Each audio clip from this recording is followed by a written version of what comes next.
In today's video, I'm going to teach you how to remove Slack Workspace member. By the end, you'll understand how to navigate Slack's admin tools to review a user, handle invitations, adjust account type if needed, and ultimately deactivate someone so they no longer have access to your workspace.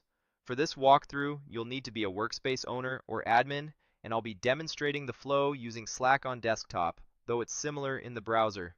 First, open Slack and sign in to the workspace where you want to manage members. Give it a moment to load your channels and sidebar.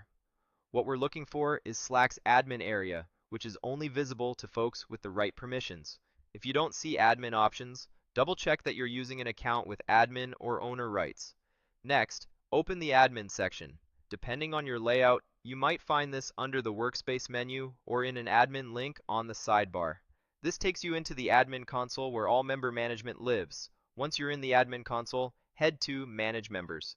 This is the central directory of everyone in your workspace, active members, guests, and pending invites. There's usually a search field at the top, which makes it easy to find the exact person you're looking for. Locate the member you intend to remove. When you've found them, click the three dots next to their name. This opens a quick actions menu tailored to that person. It's a handy way to access everything you need in one spot without jumping between pages.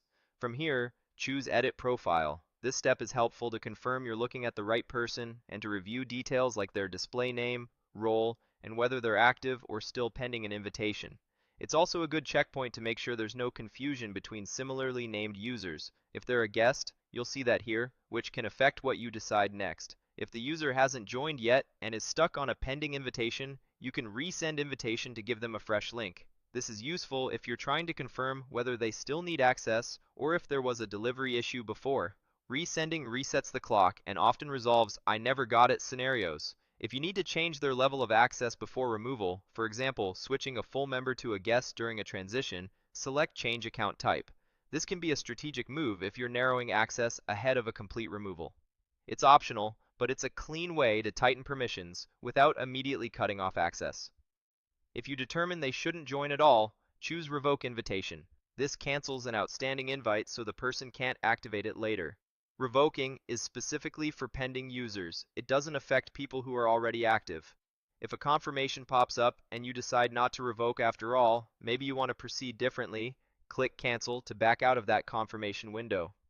Cancel simply closes the prompt and returns you to the user's management options.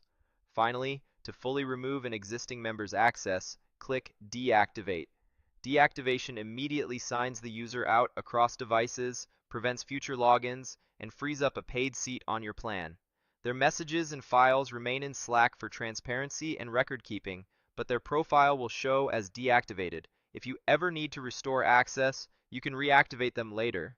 Before deactivating, consider whether you need to note any critical information, confirm channel ownership isn't left orphaned, or coordinate a handoff. Those won't stop the process, but they help avoid disruptions. And that's the complete flow. Access Slack, open the admin area, manage members, review the user via the three-dot menu and profile, handle invitations or account type if needed, and then deactivate to remove access. Follow these steps and you'll keep your workspace tidy, secure, and up to date.